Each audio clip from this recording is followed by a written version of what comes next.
ونشهد أن سيدنا وحبيبنا ومولانا محمدا عبده ورسوله الذي أرسله بالحق بشيرا ونذيرا وداعيا إلى الله بإذنه وسراجا منيرا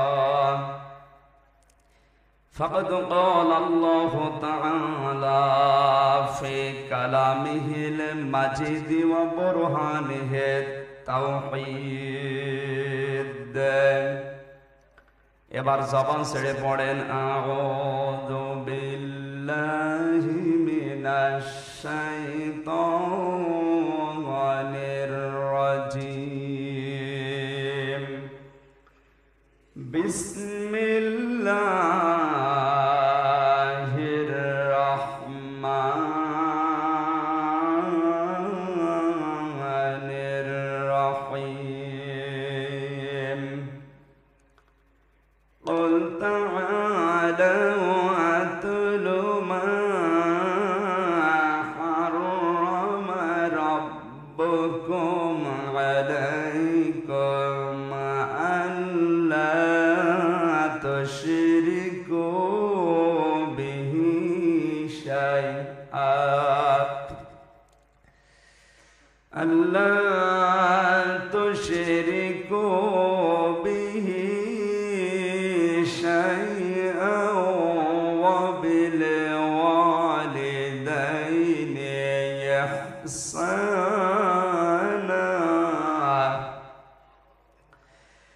ولا تقتلوا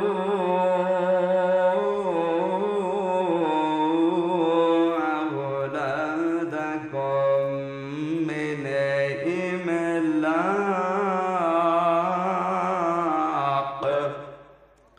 نحن نرزقكم وإياهم ولا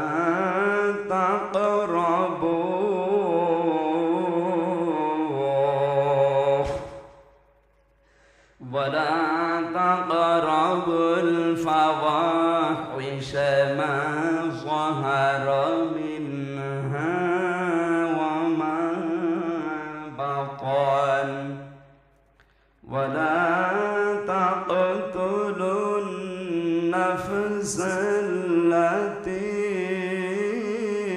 حرم الله إلا بالحق ذلكم وصاكم به لعلكم تعقلون صدقت يا ربنا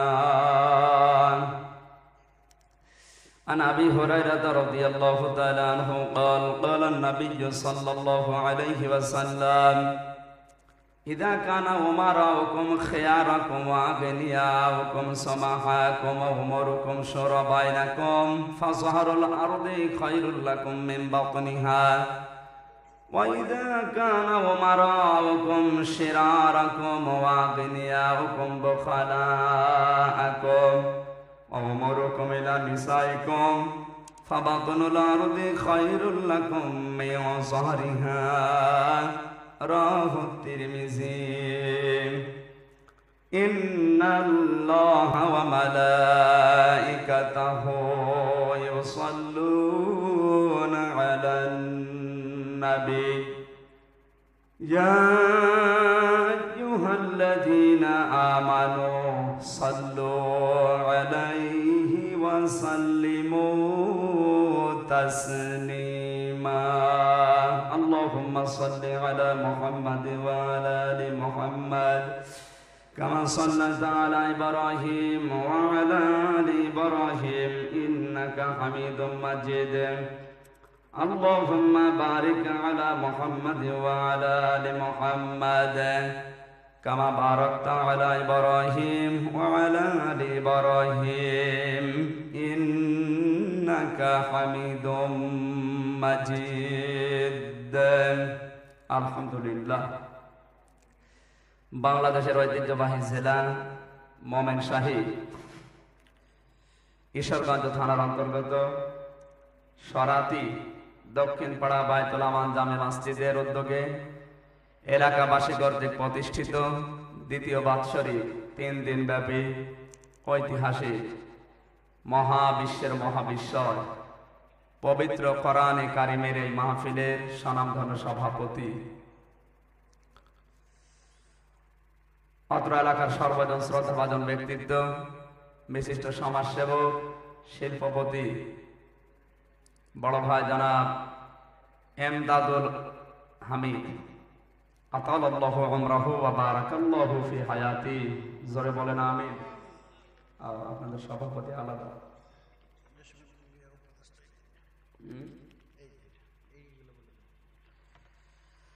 আজকের মাহফিলে উপস্থিত আছেন মাহফিলের উপদেষ্টা মণ্ডলীর সম্মানিত সদস্য জনাব আলমগীর হোসেন, চেয়ারম্যান 4 নম্বর 18 বাড়ি ইউনিয়ন পরিষদ।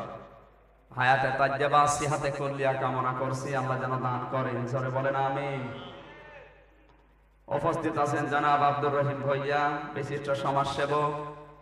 উপস্থিত আছেন জনির জসিমউদ্দিন ভইয়া, বিশিষ্ট শিল্পপতি ও সমাজসেবক। এখানে উপস্থিত আছেন জনাব মাওলানা আসাদুজ্জামান, সেক্রেটারি মাহফিল কমিটি, অন্যান্য গণ্যমান্য ব্যক্তিবর্গ, সামনে বসা মুসলমান ভাইরা, পর্দার আড়ালের সম্মানিতা মা এবং বোনেরা, প্রাণ প্রিয় ময়মনসিংহবাসী, আল্লাহর দরবারে শুকরিয়া জানাই যিনি এই কঠিন পরিস্থিতিতে ইয়াতি আলান নাসি জামানুন আলা সাবিরু লা ইয়াতিহিম ইলা আখিরিল আয়াত ইলা আখিরিল হাদিস। বিশ্বনবী বলেন, দুনিয়ায় এমন সময় আসবে আগুন হাতে রাখা যাবে, ঈমান নিয়ে টিকে থাকা তার চাইতেও বড় কঠিন হয়ে দাঁড়াবে। হাদিসটি পড়ার পরে আমার মনে হচ্ছে এখন পৃথিবীর অন্য দেশের অবস্থা আমি জানি না, বাংলাদেশে ঈমান নিয়ে টিকে থাকা সবচাইতে বড় কঠিন হয়ে দাঁড়িয়েছে। এই কঠিন পরিস্থিতিতে আল্লাহ আমাদেরকে কোরআনের এই মাহফিলে আরামের বিছানা ত্যাগ করে শীতের ভেতরে যিনি বসিয়ে রেখেছে, খুশি হয়ে বলছে আলহামদুলিল্লাহ। বিশ্বনবী বলেন, মাইয়ারিদিল্লাহু খায়রা ইউফাক্কিহু ফিদ্দীন, আল্লাহ যাকে ভালোবাসেন তাকে দ্বীনের জ্ঞান দান করেন। আজকের এই মাহফিলটা দ্বীনের জ্ঞান লাভ করার জন্য না লোক দেখানোর জন্য? বলে দ্বীনের জন্য যারা এসেছি, এই হাদিসের দিকে তাকিয়ে আমরা বুঝলাম আল্লাহ আমাদেরকে ভালোবেসেছেন, নয়তো আনতেন না। আমাদের মতো হাজারো মানুষ হাসপাতালের বেডে কাতরাচ্ছে, কত মানুষ এখনো পর্যন্ত সিডি টিভির সামনে বসে আছে। আর ওই সমস্ত জায়গায় যারা বসে তাদের যে আগ্রহ, আমার দাদা বলছে যে 2 বন্ধু গেছে যাত্রা দেখতে, ওই সময় তো মমতাজ বিভিন্ন এলাকায় যেত, কুষ্টিয়াতে 2 বন্ধু গেছে যাত্রা দেখার জন্য। সামনের বন্ধু পেছনের বন্ধুকে বলে, তুমি আমার জায়গাটা দেখো, আমি একটু বাইরে যাব আবার চলে আসবো। এই বাইরে যাবি তো জায়গা হারাবি, এখন তো সব ডানা কাটা পৌরীরা আসবে, তোর যাওয়ার দরকার নেই। আমার যাওয়াই লাগবে। কেন? আমার মুখের ভেতরে পানের পিক এ ফেলা লাগবে। আমি পাগল হয়েছ, বাইরে যাওয়ার কোনো দরকার নেই, সামনে যে লোকটা আছে ওর পকেটে ফেলে দাও। এই তো টের পেলে আমার? বলে টের পাবে কি করে? আমার মুখে যে পানের পিক ছিল এটা তোর পকেটে, কিচ্ছু টের পাচ্ছে না। কি আগ্রহ! কোরআনের মাহফিল যারা শুনতে এসেছি ওই রকম আগ্রহ আছে তো? পানের পিক পড়লে যেন আমরা টের না পাই। কি বলেন? ক্লাস 3 পড়ে একটা ছেলে আমাদের এলাকায়, ক্লাস 3, বই খাতা ব্যাগ নিয়ে হেডমাস্টারের কাছে এসে বলছে, স্যার হয় ছুটি দেন না আমি গেলাম। ওরে ছুটি দেওয়া লাগবে? ও যে পজিশনে আছে ও শয়তান ছুটি দিলেও যাবে না দিলেও যাবে। হেড স্যার ডাক দিয়ে বলছে, এদিকে আয়, তোর রোল নাম্বার কত? বলছে স্যার 82। ক্লাসে ছেলে মেয়ে কয়টা? 82টা। 82টা ছেলে মেয়ে, তোমার রোল নাম্বার 82, তুমি পালাবে না পালাবে কে? ওর জীবনের কোন উদ্দেশ্য আছে বলেন? কোন টার্গেট আছে? কোরআন শুনতেছে 1 ঘন্টা পরে যারা উঠাউঠি করবে বুঝবেন ওর রোল নাম্বার কত। দেখেন কোনটা ওঠে, যেটা উঠবে 1 ঘন্টার ভেতরে বুঝবেন ওর রোল নাম্বার। বলেন, কোরআনের জন্য যে মানুষগুলো রাত জেগে বসে আছে, তিরমিজি শরীফের হাদিস, আল্লাহর নবী বলেন কোরআনের একটা শব্দ বোঝার জন্য যদি মানুষ চেষ্টা করে রাতের বেলা, ও যদি নাও বোঝে তাও 500 রাকাত নফল নামাজের সওয়াব হয়। কত রাকাত? ওখানে কোরআন যেভাবে শোনার নিয়ম ওইভাবে শোনা লাগবে। আজ পৃথিবীতে আমাদের মেহনত কোরআনের উপরে হয় না। বিভিন্ন জায়গায় মেহনত হচ্ছে লালন শাহর জীবনী নিয়ে, কেউ রবীন্দ্রনাথ ঠাকুরের জীবনী নিয়ে, অনেকে বিভিন্ন বাবার জীবনী নিয়ে গবেষণায় আছে। সে ন্যাংটা বাবা বলে, নাগলা বাবা, পাগলা বাবা, দয়াল বাবা, খাজা বাবা, কত রকমের বাবা দেশে। শরীয়তপুরে গিয়েছিলাম গত বছর, দেখি মাথায় পাগড়ি দিয়ে একজন বসে আছে। হ্যাঁ ভাই, ভালোই তো লাগতেছে। হুজুর আমার মাথায় পাগড়ি, তাতে কি হয়েছে? ভেতরে যে বাবা আছে, বাবা কিন্তু ঠিকই ন্যাংটা। ভেতরে যে দেখি হ্যাঁ কিচ্ছু নেই, পুরা পরিষ্কার। আমার দিকে তাকায় আর বলো, হুজুর ঘৃণা করবেন না, আমার ভেতরে মাল আছে। মাল যাচ্ছে সব দেখা যাচ্ছে, নতুন মাল দেখা। এ মাল তো সবার আছে, ওকে মাল। কিছু মানুষ মনে করে ওই মাল, ওই নিয়ে গবেষণা, না জানি বাবার ভেতরে আরো কিছু আছে কি। আরে শরীয়তের বিধানে যে মানে না, ওর ভেতরে কি থাকবে বলেন? এটা হয়েছে আমাদের কারণে, কারণ এই দেশে আমাদের গবেষণা পরিশ্রম কোরআনের উপরে হয় না, হয় বাবার উপরে। সৌদি আরবে মক্কা মদিনায় 45 দিন আমি এমনি কাটাইনি। ওখানে থাকার পরে আমার অভিজ্ঞতা, ওদের সবচাইতে বেশি শ্রম পরিশ্রম কোরআনের উপরে। যেন দেশে শিরিক আর বেদাত নেই, 100% শিরিক বেদাত মুক্ত। এমনকি নবীজির কবরে আমি হাত তুলেছিলাম এইভাবে, পুলিশ এসে আমার হাতের উপরে এক বাড়ি দিয়েছে, ডাক দিয়ে বলে, হাজিউল হুজ্জাত, কি চাচ্ছেন নবীর কাছে? নবী আপনাকে কি দিতে পারবে? আপনার যদি কিছু দরকার হয় পেছনের দিকে ঘোরেন, কাবার মালিক আল্লাহর কাছে বলেন। একজন পুলিশ, তার কি ঈমান! তাম দুনিয়ার মানুষ যেখানে নবীকে সালাম দেওয়ার জন্য হুবড়ি খেয়ে পড়ছে, সেই নবীর কবরের পাশে যদি হাত তুলে মোনাজাত করা জায়েজ না হয়। আমি তো কিছু চাচ্ছিলাম না, আমি মোনাজাতে বলছিলাম, রাফা'না লাকা যিকরাক, হে আল্লাহ তুমি নবীর সম্মান আরো বাড়িয়ে দাও। তো মনে করছে আমি কিছু চাই, আমারে বলে হাত নামান, কিছু দিতে পারবে না নবী আপনাকে। পেছনের দিকে ঘোরেন, কাবার মালিক আল্লাহর কাছে বলেন, যা দেওয়ার আমার আল্লাহ দেবে। ও মায়ের মুমিন শাহের মানুষেরা, নবীর কবর তাম দুনিয়ার মানুষ যেখানে সালাম দেওয়ার জন্য 1 সেকেন্ড সময় পর্যন্ত পাচ্ছে না, এত ব্যস্ত, সেখানে যদি হাত তোলা জায়েজ না হয়, বাংলাদেশে গরু ছাগল মরে যাচ্ছে, কবর 3 তালা হতে দেরি হচ্ছে না? এলাকায় কবর নেই। ওসমানের মতো মানুষ পড়ে আছে জান্নাতুল বাকিতে, বোঝা যাচ্ছে না এটা কবর কিনা, শুধু একটা পাথর দেওয়া। হযরতে ফাতেমা জাহরার মতো মানুষ পড়ে আছে জান্নাতুল বাকিতে, বোঝা যাচ্ছে না কবর কিনা।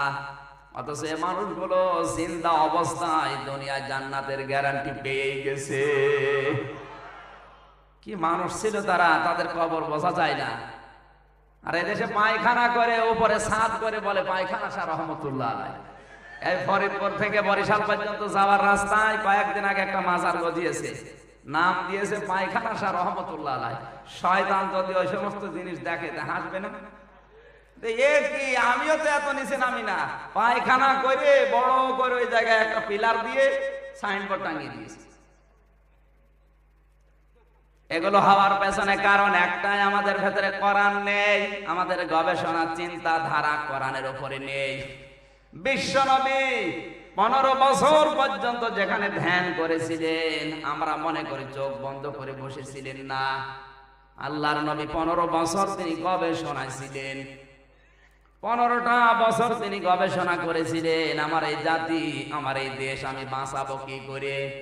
মহান আল্লাহ 15 বছরের গবেষণার ফল তাকে জানিয়ে দিলেন, ইকরা বিসমি রাব্বিকাল্লাযী খালাক। হে নবী, আপনি পড়ুন। কি করুন বলেন? জবাব দেবেন কথার। ইকরা বিসমি রাব্বিকা, ইকরা শব্দটা 3টি অর্থে ব্যবহার হয়। কোরআন শরীফের ভেতরে কোরআন পড়ার ব্যাপারে 3টা শব্দ আমার আল্লাহ দিয়েছেন, করা, রাতালা আর তালাওয়া। অভিধান যারা বসে জিজ্ঞাসা করেন, আমি বিশ্ববিদ্যালয়ের কেন্দ্রীয় লাইব্রেরিতে বসে বসে সব মিলিয়েছি। এই কারা, রাতালা, তালাওয়া 3টা শব্দের অভিধানিক অর্থ, পারিভাষিক অর্থ পড়ো, বোঝো, আমল করো, মানুষের কাছে পৌঁছাও, এর নাম পড়া। ডক্টর জাকির নায়েক যে 13 খণ্ড লেকচার লিখেছেন, ওর 7 নাম্বার খণ্ডের 5 নাম্বার পৃষ্ঠার 3 নাম্বার লাইনে ওখানে এই করা শব্দের ব্যাখ্যা দিতে গিয়ে তিনি লিখেছেন, পড়া মানে শুধু পড়া না, যে কোনো বিষয় পড়তে হলে শর্ত হচ্ছে 4টা। কয়টা? 1 নাম্বারে শুদ্ধ করে পড়া লাগবে, 2 নাম্বার ওটা বুঝতে হবে, 3 নাম্বার ওই পড়ার উপরে আমল করা লাগবে, 4 নাম্বার ওই জ্ঞানটা মানুষের কাছে পৌঁছাতে হবে। এরকম পড়াশোনা দেশে আছে? বলেন। কি পড়েও কিছুই বোঝে না, ময়না পাখির মতো শুধু মুখস্থ করে যাচ্ছে।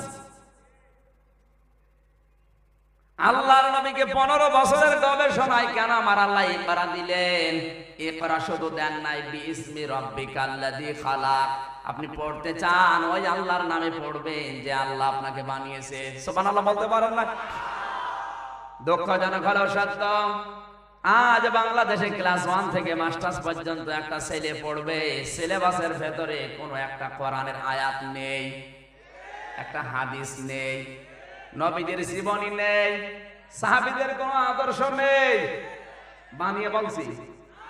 যারা লেখাপড়া করে এখন জিজ্ঞাসা করেন, ক্লাস 1 থেকে মাস্টার্স পর্যন্ত কোরআনের একটা আয়াত আপনি পাবেন না, একটা হাদিসের অংশ নেই, নবীজির কোনো জীবনী নেই।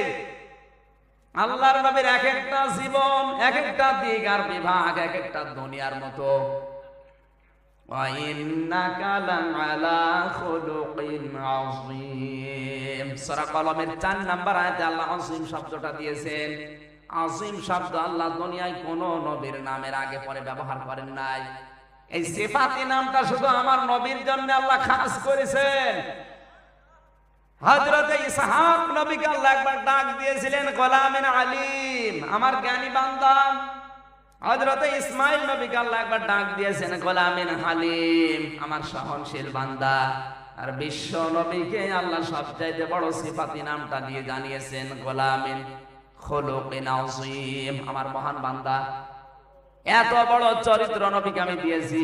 নবীদের জীবনের এক একটা দিক আর বিভাগ কিয়ামত পর্যন্ত মানুষ খুঁজবে, কোল কিনারা পাবে না। এত বড় মানুষ, তার একটা শিক্ষা আমাদের সিলেবাসে আজ পাই না। সাহাবীদের জীবনকে আমার আল্লাহ মডেল বানিয়েছেন। লাকাদ কানা ফি কসাসিহিম ইবারাতুল লিউলিল আলবাব। সূরা ইউসুফের শেষের দিকে আছে, আল্লাহ পাক সাহাবীদের ঘটনাগুলো দুনিয়ার মানুষকে এমনি শোনায়নি, শুনিয়েছে এই কারণে এর ভেতরে জ্ঞান যাদের আছে তাদের কাছে লাগবে, শিক্ষা নিতে পারবে। না, শিক্ষা ব্যবস্থায় এটাও নেই। এরপরও নাস্তিকরা যখন দেখেছে একটা ক্লাস 7 এর ছেলে পরীক্ষা দেওয়ার আগে 2 রাকাত নামাজ পড়ে বাড়ি থেকে যায়, কথা বলছে না কেন? ক্লাস 10 এ পরীক্ষা দেওয়ার আগে একটা ছেলে যখন বাড়ি থেকে বের হয় তখন 2 রাকাত নামাজ পড়ে তারপরে যায়। আমার জীবনে তো আমি এইটাই করেছি। ক্লাস 1 থেকে মাস্টার্স পর্যন্ত যতগুলো পরীক্ষা দিয়েছি, পরীক্ষা দেওয়ার আগে 2 রাকাত করে নামাজ পড়ে যেতাম। নাস্তিকরা দেখে যেত বাঁচানো গেল না। এরপরও ছেলেটা যখন পাশ করে আসে, মা চিন্তা করে যে কোরআনের কারণে ছেলে পাশ করেছে, এই ছেলেকে কোরআন পড়াবো, তখন হুজুর ধরাই। কথা বলেন না কেন? নাস্তিকদের মাথা কিন্তু এই জায়গায় খারাপ। আমার গবেষণায় বাংলাদেশে আওয়ামী লীগ, বিএনপি, জাতীয় পার্টি, জামাত, চরমনায়, জাসদ এরা কোরআনের ইসলামের বিরুদ্ধে না। এই দেশে ইসলামের বিরোধিতা করার জন্য কিছু রাম বাম আর নাস্তিক এক জায়গায় হয়েছে। কিছু রাম বাম আর নাস্তিক যারা আল্লাহ বলতে কেউ নেই এই বিশ্বাসে বিশ্বাসী, বলেন এই দর্শন যাদের যে আল্লাহ বলতে কেউ নেই, এরাই কিন্তু এই সূক্ষ্ম ষড়যন্ত্রগুলো করছে। চিন্তা করে দেখেছে এতদিনের সব আয়োজন ব্যর্থ। চেষ্টা করলাম নাস্তিক বানানোর, এরপরও ছেলেটা নামাজ পড়ে পরীক্ষা দিতে যায়, নামাজ শেষ করে এসে পরীক্ষা দেওয়ার পরে কোরআন পড়ে। এই কোরআন যার কাছে পড়ে ওই হুজুর টার্গেট নেওয়া লাগবে। এই জন্য যারা কোরআন শিক্ষা দেয় আলেমদেরকে কিন্তু বাতিলরা টার্গেট নিয়েছে। 2 নম্বরে এদের টার্গেট শুধু কোরআন যারা শিক্ষা দেয় এরা না, জাতির ভেতরে যারা আলেম মুফাসসির, যারা তাফসীর করতে পারে, এই মুফাসসির আলেমগুলো কিন্তু বাতিলের টার্গেট। কথা বললেন না কেন? 3 নম্বরে এদের টার্গেট এই আলেমদের ভেতরে যারা নেতৃত্ব দিতে পারে, যারা নেতা, জাতির নেতৃত্ব দিয়ে যারা পথ দেখাতে পারে, এই নেতৃত্ব স্থানীয় আলেমগুলো কিন্তু বাতিলের টার্গেট। ওরা এক ঢেলে 2 পাখি মারতে চায়। একদিকে আলেমদেরকে মেরে ফেললেই হয়ে যেত না, এমনিতে আলেমকে মারে না। এই পৃথিবীতে এখন কোন আলেমকে এমনিতে বাতিলরা মারে না, মারার আগে এমন এমন দোষ দেয় শয়তান পর্যন্ত আটকে ওঠে। যে কাজ নমরুদ করে নাই, যে কাজ ফেরাউন করে নাই, যে কাজ আবু জেহেল করে নাই, এখন অনেক আবু জেহেল পৃথিবীতে ওই কাজ করছে। হযরত ইব্রাহিমকে আবু জেহেল আগুনে দিয়েছিল কোন কারণে? নমরুদকে ইব্রাহিমকে নমরুদ আগে দিয়েছিল ইসলামের কারণে, নাকি অন্য দোষ ছিল? বলেন। ইব্রাহিম নবীকে আগুনে দেওয়ার আগে কিন্তু নমরুদ এই কথা বলে না যে ও ধর্ষক, বলেছে? কথা বলতে হবে। জাকারিয়া নবীকে ওরা করাত দিয়ে ছিঁড়ে ফেলেছিল ইসলামের কারণে, কিন্তু এই দোষ দেয়নি যে জাকারিয়া মানুষের ঘরে আগুন দিয়েছে, বলেছে? বিশ্ব নবী করা 3 বছর জেলখানায় আটকিয়েছিল ইসলামের কারণে, এ কথা বলে না যে নবীর চরিত্র খারাপ, বলেছে?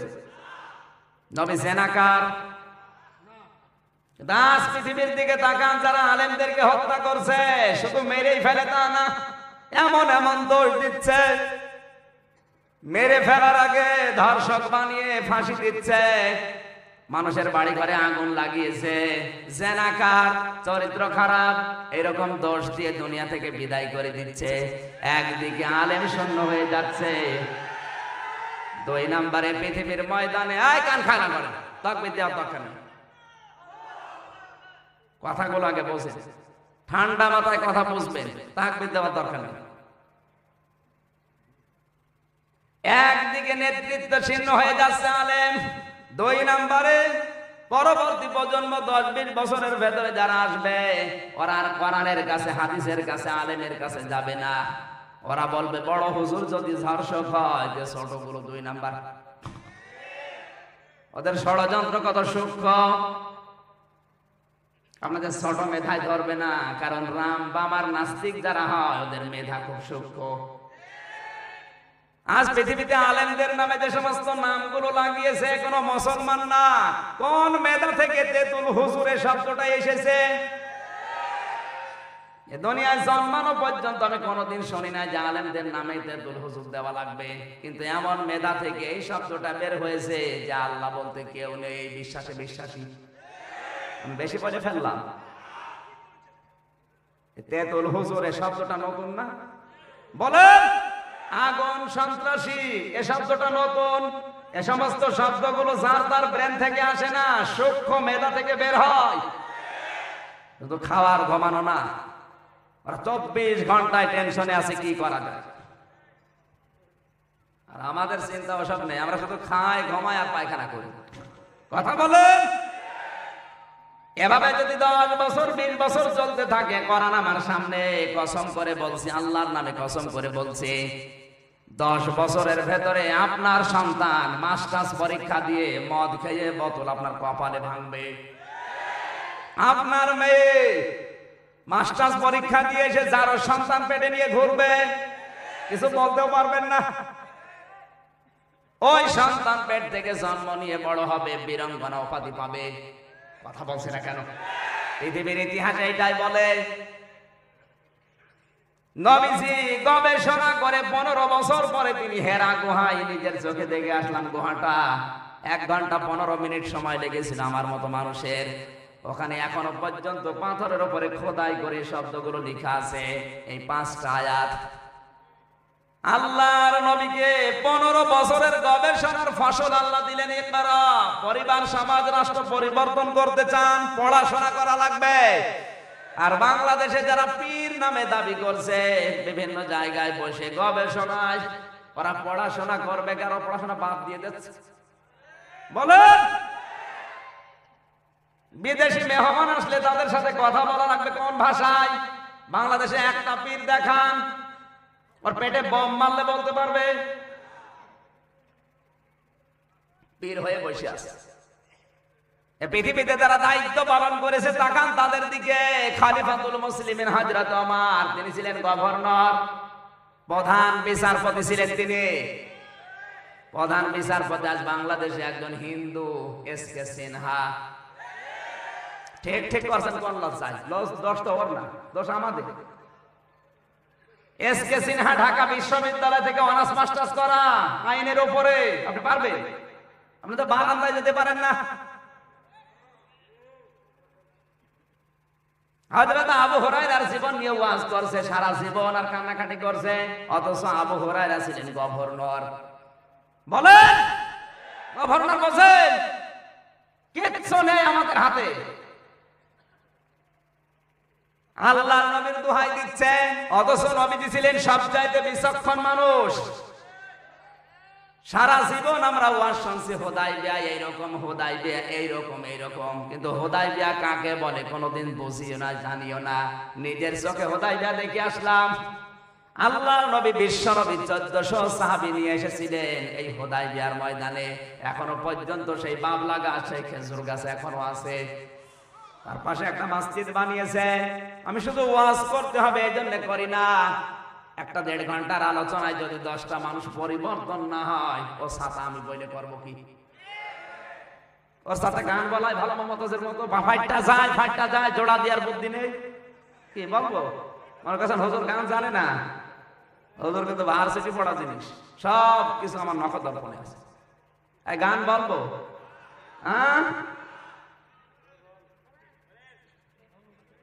কোরআনের মাহফিল তার এই উদ্দেশ্যে আমরা দেই না। আমরা দিয়েছি একটা আয়াত থেকে যে শিক্ষাগুলো আসবে, আমার পক্ষে যাক বিপক্ষে যাক, মেনে নেওয়া লাগবে। বলেন, কিন্তু দেশের মানুষের অবস্থা খারাপ, নিজেও কোরআন শরীফ পড়তে পারে না, ছেলে মেয়েকেও পড়ায় না। আমির হামজা বলবে কষ্ট করে, ও বিশ্বাসও করে না, ও তো টাটকা শয়তান ছাড়া কিছু। মমিন সাহেব বলেন, আপনি কোরআন শুনবেন আবু বকরের মতো মন নিয়ে। আবু বকরের মতো মন নিয়ে যদি বসেন, আপনার ঈমান আল্লাহ যাদাতহুম ঈমানা বাড়িয়ে দেবে। আর যদি আবু জেহেলের মতো মন নিয়ে বসেন, আপনার ঈমান বাড়বে, শয়তানি বাড়বে। কোন কায়দায় ভুল ধরা যায়? কারণ পৃথিবীতে মুসি যারা, ওদের নজর সব সময় জুতার দিকে। কথা বলছেন এখানে? মুসি কি উপরে তাকায়? কোন তাকায়? সব সময় মানুষের পায়ের দিকে তাকিয়ে আছে, কার জুতায় কালি নেই, কার ফিতা ছেঁড়া, মতির চিন্তায় ওইটা। কোরআন অনেকে শুনতে আসে যাদের নজর মুসির মতো, ওদের চিন্তা ভাবনা হুজুর আবার রাজনীতি করে কিনা। আরে ভাই, আমি রাজনৈতিক দলের লিডারও না, আমি ভোটও করবো না চেয়ারম্যান সাহেবের মতো। আমার দরকার কি? কোরআনের আয়াত যেটা বলতে বলে, যেই ফোর্সে বলে আমি ওই ফোর্সে মাঝে মাঝে বলবো। থাকবেন তো? আর যদি না থাকেন, আবু জেহেলের কবর দেখে আসলাম বদরের ময়দানে। পরে তার এভাবে আদর করে মাটি দেয়, উদ্দ করে মাটি দিয়েছে। ড্রাইভার আমারে বলছে, হুজুর এটা শয়তানের কবর। শয়তান মানে আবু জেহেলের কবর। এত করে পানি দেওয়া হয়, এই শয়তানের কবরে কোনো গাছ বাঁচে না। আমার মনে হয় আল্লাহ জান্নাতের শরবত খাওয়াচ্ছে। বলে পাশেই সাহাবীদের কবর, 14 জন সাহাবী শহীদ হয়েছিলেন বদরের ময়দানে। এই পাশে দেখলাম বিশাল খেজুর বাগান, তরতাজা বাগান, পানি উঠতেছে নিচ দিয়ে। আর ওই শয়তানের কবরে পানি দিয়েও গাছ বাঁচে না, এটা বোঝা যাচ্ছে ওর কবরে জাহান্নামের আগুন জ্বলছে। আবু জেহেলের মন নিয়ে যদি বসেন, আপনার কবরে কি জ্বলবে বলেন? আমার ভাইরা, জানেন আমার শুধু আলোচনা করা না, যে বিষয়টা আমি বোঝাতে চাই সেই কথাই বলবো। ওখান থেকে একটা শিক্ষা বের করে তারপরে বাস্তবতায় মিলানো লাগবে। কারণ তাফসীর করার জন্য কমপক্ষে 5টা বিষয় লক্ষণীয়। 1 নাম্বার শুদ্ধ তেলাওয়াত, 2 নাম্বারে অর্থ, 3 নাম্বারে শানে নজুল, 4 নাম্বারে ওর ব্যাখ্যা, 5 নাম্বারে আয়াত থেকে বাস্তবতায় কি শিক্ষা দরকার ওইটা নিয়ে বাড়ি যাওয়া লাগবে। নয়তো বেকার রাত জেগে বসে বসে করবেন। আমাদেরকে আল্লাহ যে উদ্দেশ্য পাঠিয়েছিলেন ওইটা যদি আমরা সফল করতে না পারি, বিশ্বাস করেন আপনাকে তৈরি করে আল্লাহ কোনো লাভ হয়। আপনাকে একটা উদ্দেশ্য নিয়ে আল্লাহ বানিয়েছে। ওয়াইদ ক্বালা রাব্বুকা লিল মালাইকাতি ইন্নী জাইলুন ফিল আরদি খলিফা। সূরা বাকারা 1 নাম্বার পারা 5 নাম্বার পৃষ্ঠা 1 নাম্বার লাইনে 30 নাম্বার আয়াত। একটা দুইটা না, বাংলাদেশে এখন প্রায় 42টার উপরে তাফসীর আছে।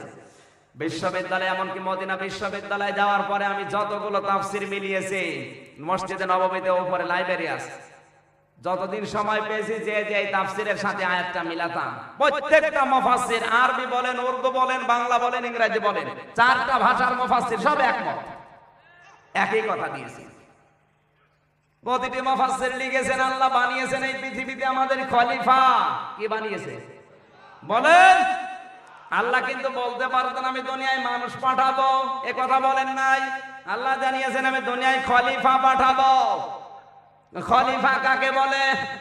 আজকে বাংলাদেশে প্রধানমন্ত্রী শেখ হাসিনা, উনি যদি একজন রাষ্ট্রদূতকে বলে তুমি ভারতে যাও, ভারতে যাওয়ার পরে এই কাজগুলো করবা, ওখান থেকে এই 10 দিনের কর্মসূচি পালন করে আবার দেশে ফিরে আসবা। ও যদি ভারতে যাওয়ার পরে 10 দিনের কর্মসূচি পালন করে বাংলাদেশে আসে, ওর বেতন বাড়বে না কমবে? ওর পদোন্নতি হবে না হবে না? কিন্তু যদি মনে করে ভারতে তো মাঝে মাঝে চুরি করে যায়, ভারতে যাওয়ার দরকার না, আমেরিকায় চলে যায়, আমেরিকায় যাওয়ার পরে যদি 10 দিন পরে ফেরত আসে, ওর চাকরি থাকবে, ওর বেতন বাড়বে। আল্লাহ আপনাকে পাঠিয়েছে কিন্তু দুনিয়ায় খলিফা করে, কি করে বলেন? ও আল্লাহর খলিফা। আজ তো পৃথিবীতে আল্লাহর খলিফাই নেই। কেউ আটরশির খলিফা, কেউ ফুরফুরার খলিফা, কেউ দেওয়ানবাগের খলিফা, কেউ রাজারবাগের খলিফা, কেউ সরমনার খলিফা। এখন আবার নতুন করে জামা কাপড় সেলাই করে, ও খলিফা। আমাদের এলাকায় যারা চুল কেটে দেয়, ও খলিফা। এমন করে যে আগা কেটে দেয়, কি বলে এলাকায়, কি বলে? ওই যে মুসলমানি দেয়, আগা কেটে দেয়, ও খলিফা। খলিফার অভাব নেই, এর নাম তো আর খলিফা না, বলেন? এর নাম খলিফা। আল্লাহ পাক যদি এই জায়গায় দিতেন ইন্নী জাইলুন ফিল মাসাজিদি খলিফা, আমি মসজিদে খলিফা পাঠাবো, তাহলে আপনি মসজিদে বসে বসে জিকির করলে আপনার দায়িত্ব শেষ হয়ে যেত। আল্লাহ যদি বলতেন ইন্নী জাইলুন ফিল মাদারিসি খলিফা, আমি মাদ্রাসায় খলিফা পাঠাবো, তাহলে মাদ্রাসায় শিক্ষকতা করে কয়েকটা ছেলে মেয়েকে শিক্ষা দিলে আপনার দায়িত্ব শেষ হয়ে যেত। আল্লাহ যদি বলতেন ইন্নী জাইলুন ফিল দরবার খলিফা, ফিল মাজার খলিফা, ফিল কবর খলিফা, আমি দরবারে, মাজারে, খানকায়, এই সমস্ত জায়গায় খলিফা পাঠাবো, তাহলে আপনি বসে বসে শুধু জিকির করতেন আর কয়েকজনকে খেলাফতি দিতেন, আপনার দায়িত্ব শেষ হয়ে যেত। আল্লাহ পাক তো ওই সমস্ত শব্দ দেয়নি। কোরআন শরীফ বুঝতে হবে, ইন্নী জাইলুন ফিল আরদি, স্পষ্ট শব্দ, আমি জমিনে খলিফা পাঠাবো। কোন জায়গায় বলেন? এখন জমিনে খলিফা পাঠাবেন আল্লাহ, জমিনে যারা থাকবে কি করবে তারা? এই জমিনে থাকতে হলে যা যা করা লাগে আমাদেরকে ঠিক তাই তাই করা লাগবে। আর জমিনে আমরা তো নেই, জমিনে আছি বলেন? জমিনে থাকতে হলে ডাক্তার হওয়ার দরকার আছে না নেই? চেয়ারম্যান হওয়ার দরকার আছে না নেই? এমপি হওয়ার দরকার আছে না নেই? জমিনে যদি কেউ থাকতে চায়, ইঞ্জিনিয়ার, বৈজ্ঞানিক, পাইলট, এগুলো লাগবে না? এতো কিছু মানুষ ভ্রান্ত ধারণায় বিশ্বাস করে, ওরা মনে করে হুজুর বানিয়ে রেখেছি ছেলেকে, বিশাল পাগড়ি মাথায় জোব্বা গায়ে দিয়ে ছেলে আমার হাফেজ, ও আমার 14 বংশ জান্নাত নিয়ে যাবে। ওর যদি আমল ঠিক না থাকে ওর কি হবে? কথা বলেন না কেন? আপনাকে আমি ছেলে হাফেজ মাওলানা বানাতে নিষেধ করছি না, অবশ্যই বানাবেন, কিন্তু আমার আল্লাহ আপনার ছেলে মেয়ে যে উদ্দেশ্যে দিয়েছেন ওই উদ্দেশ্যটা পালন করা লাগবে। আজ আমাদের ছেলেরা যদি ডাক্তার হতে পারত, আমাদের মেয়েরা যদি আজ লেখাপড়া করে মদিনার মেয়েদের মতো যোগ্যতা অর্জন করতে পারত, আপনার মেয়েকে বেলিল্লাপনায় ছেড়ে দেবেন আমি বলি না, কিন্তু মেয়েগুলো মদিনার মেয়েদের মতো তৈরি করেন, প্রশিক্ষণ দেন তাকে, স্বামীর বাড়িতে যে স্বামীকে যেন সাহায্য করতে পারে। এই জন্য মেয়েরা যত ঘরোয়া পরিবেশে থাকবে, ওদের মেধা, স্মৃতি, যোগ্যতা, বিচক্ষণতা তত আল্লাহ বাড়িয়ে দেবে। আর পুরুষ মানুষ যত বাইরের জগতে থাকবে, ওদের মেধা, স্মৃতি, বুদ্ধিমত্তা, জ্ঞান আল্লাহ তত বাড়িয়ে দেবে। সুবহানাল্লাহ বলতে পারেন না? মদিনায় কিন্তু এই কাজটা করে, ওরা মেয়েদেরকে প্রশিক্ষণ দেয় যেন স্বামীর বাড়িতে যেও স্বামীর সংসারটা চালাতে পারে। সুবহানাল্লাহ বলতে পারেন না? আজ আমরা মেয়েদেরকে, ছেলেদেরকে যদি যোগ্যতা অর্জন করাতে পারতাম, আমার ছেলে যদি আজ ডিসি হতে পারত, ডিসি হওয়ার পরে এই টাঙ্গাইল জেলার যদি ডিসি হতো, আমার ছেলে যত ভালো ভালো কাজের আঞ্জাম দিত, শুধু ছেলে এক সওয়াব পেত তা না, আমি বাবা কবরে বসে বসে ভালো ভালো কাজের সওয়াব পেয়ে যেতাম। কথা বলেন? সাদগায়ে জারিয়া যেভাবে আছে ঠিক ওইভাবে গুনায়ে জারিয়াও আছে। আমরা মনে করে সাদগায়ে জারিয়া শুধু হয়, গুনায়ে জারিয়াও সে হয়। অনেক মানুষ কিয়ামতে উঠবে, তাদের আমলনামায় জিনার গুনাহ লেখা, ডাক দিয়ে বলবে রব্বুল আলামিন আমি তো জিনা করি নাই, তোমার ফেরেশতারা মনে হয় ভুল করে লিখেছে। আল্লাহ পাক বলেন বান্দা আমিও জানি তুমি জিনা করো নাই, সারা জীবন নামাজ রোজা নিয়ে পাগড়ি জব্বা নিয়ে তুমি ছিলে, আমি দেখেছি, কিন্তু জিনার গুনাহ কেন তুমি জানো? মাই ইয়াশফা শাফাআতান হাসানাতান ইয়াকুল লাহু নাসীবুম মিনহা ওয়া মান ইয়াশফা শাফাআতান সাইয়্যাতান ইয়াকুল লাহু কিফলুম মিনহা ওয়া কানা আল্লাহু আলা কুল্লি শাইইন মুকিতা। জোরে বলেন আল্লাহু আকবার। সূরা নিসা 5 নম্বর পারা 10 নম্বর পৃষ্ঠা 9 নম্বর 10 নম্বর লাইনের 85 নম্বর আয়াত, এটা তাফসীরে তাবারি থেকে বলছি। আল্লাহ পাক বলেন যে ব্যক্তি ভালো কোনো কাজের আঞ্জাম দেবে আর ওই ভালো কাজে কেউ যদি সাপোর্ট করে, সমর্থন যোগায়, ওই লোকটা ভালো কাজ করে যে সওয়াব পেয়েছে, আপনি শুধু সমর্থন দিয়ে ঠিক ওই রকমই সওয়াব পাবেন। বিশ্বনবী মসজিদে নববীতে বসে আছেন, যেখানে নবীজি বসতেন ওই জায়গাটা নিজে দেখে আসলাম। হযরত ওমরও পাশে বসা। এক ভিক্ষুক এসে বলে হে রাসূল আমাকে ভিক্ষা দেন, আজ 3 দিন আমি খাইনি। আল্লাহর নবী বলেন ওমর আমার কাছে একটা দিরহাম আছে দেব। নবীজি জিজ্ঞাসা করার সঙ্গে সঙ্গে ওমর বলেন হুজুর আপনি দিয়ে দেন। আল্লাহর নবী দিয়ে দিলেন, লোকটা চলে গেল। হযরত ওমর বলে হে নবী আমি যদি নিষেধ করতাম তারপর আপনি দিতেন, আপনারা জিজ্ঞাসা করলেন কেন? বিশ্বনবী বলেন ওমর জিজ্ঞাসা করেছি এই জন্য, আমার টাকা আমি দিয়েছি, আমি একটা টাকা দিয়ে যেমন 10টা নেকি পেলাম, তুমি যেহেতু একটু সাহায্য করলে, সহযোগিতা করলে, তুমি যেদিন বললে দিয়ে দেন, এই বলে দেন দিয়ে দেন এই শব্দটা বলার কারণে আল্লাহ তোমাকেও 10টা নেকি দিয়ে দিয়েছে।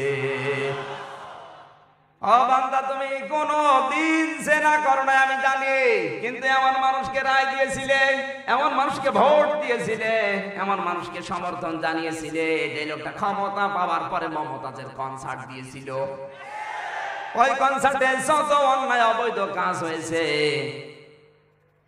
চোখের জেনা, মুখের জেনা, হাতের জেনা, অন্তরের জেনা, যত রকমের জেনার পরিবেশ ওই জায়গায় ছিল।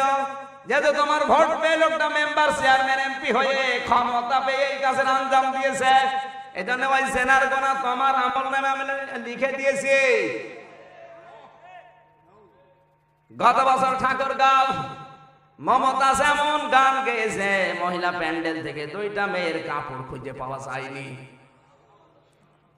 আমার এক রিলেটেড বলছিল, আমার এক মামার মামি গেছে, মামির উপরে যখন হামলা, মামু গেছে তাকে বাঁচাতে, মামুর প্যান্ট খুলে নিয়েছে।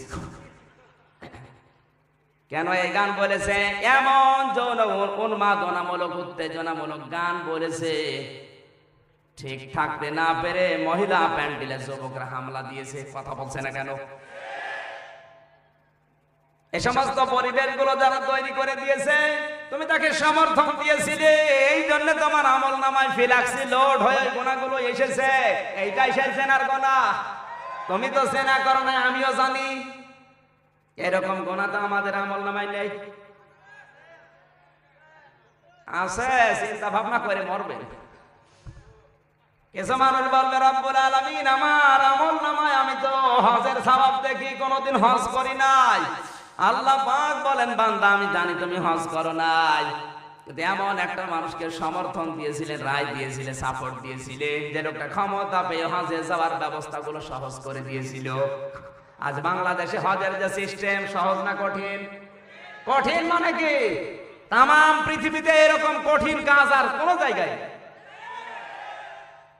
বিশ্বের কত মানুষের সাথে পরিচিত হলাম মক্কা মদিনায়, আমাদের চাইতে হজে যাওয়া এত কঠিন কোন দেশে নেই।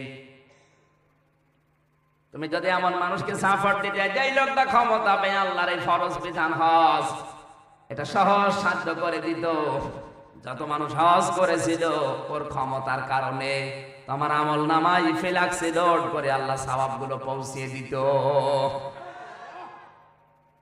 আমার ভাইরা, শিক্ষা দেওয়ার বিষয় ছিল, এই জন্য ছেলেকে যদি ডিসি বানাতে, এসপি বানাতে, টিওনো বানাতে, এমপি বানাতে, আপনার ছেলে যদি এমবিবিএস ডাক্তার হয়, এফসিপিএস, এফআরসিএস হয়, যত ভালো ভালো কাজের আঞ্জাম দেবে। আর ওই ছেলেটা প্রতিষ্ঠিত করতে যদি 50 লাখ টাকাও খরচ হয়, 50 লাখ টাকা আল্লাহর রাস্তায় দান করার সওয়াব পাবেন। আমরা মনে করি না ছেলে হুজুর বানিয়ে খানকায় বসিয়ে রাখবো। তোমার আল্লাহ খানকায় পাঠিয়েছে, তোমার আল্লাহ মসজিদে পাঠিয়েছে, দরবারে পাঠিয়েছে। ভুল বুঝবেন না, খালি অনেকে উল্টা পাল্টা বসে। আপনাকে আল্লাহ যেখানে পাঠিয়েছে ওই জায়গায় যান। আপনাকে আমি কোরআন হাদিস শিখতে নিষেধ করছি না, অবশ্যই কোরআনের জ্ঞান ফরজ।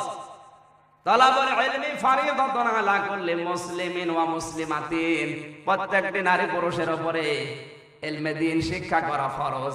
যতটুকু দ্বীন শিক্ষা করলে বাস্তবতায় হালাল হারাম বেঁচে চলা যায়, অতটুকু দ্বীন অর্জন করা ফরজ।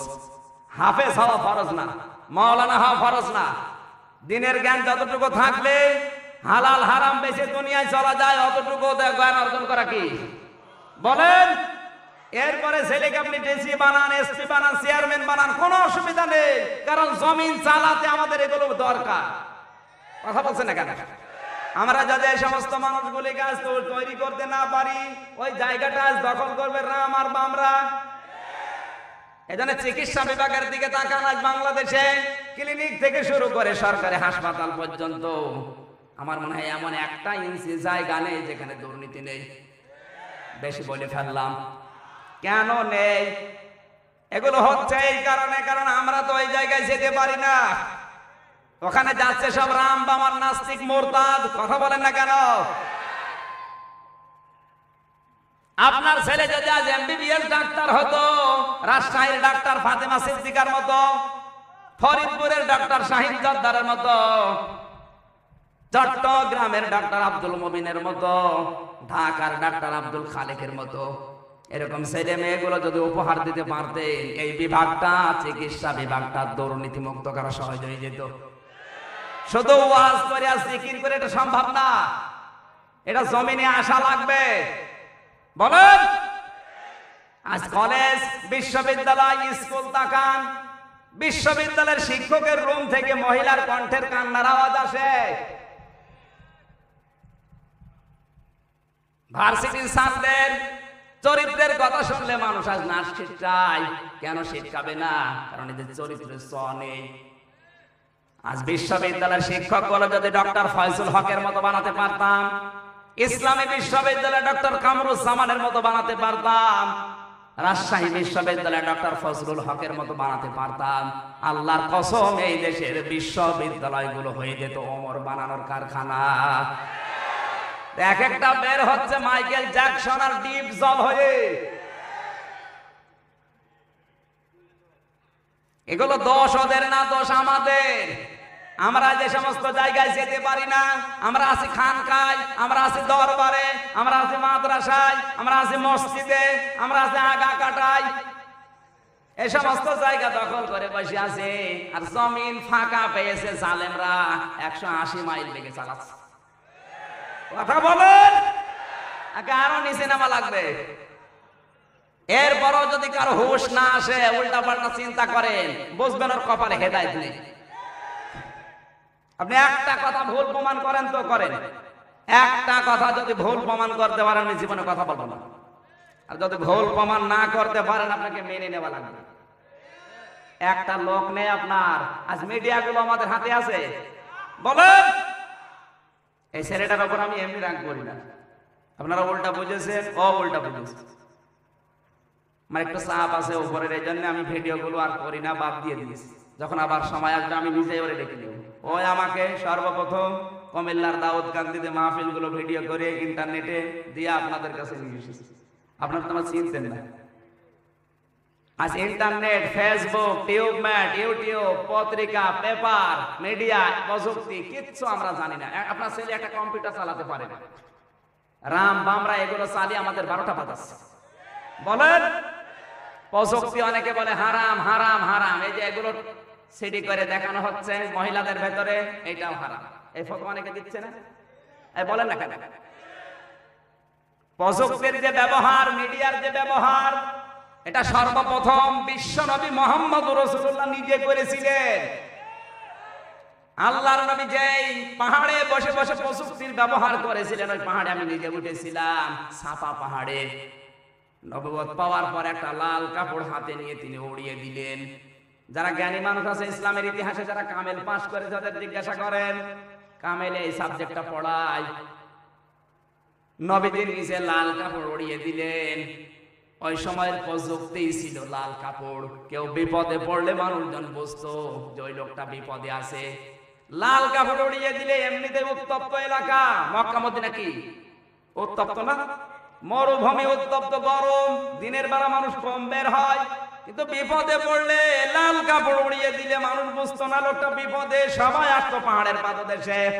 আল্লাহর নবী সাফা পাহাড়ে দাঁড়িয়ে যখন লাল কাপড় উড়িয়েছেন,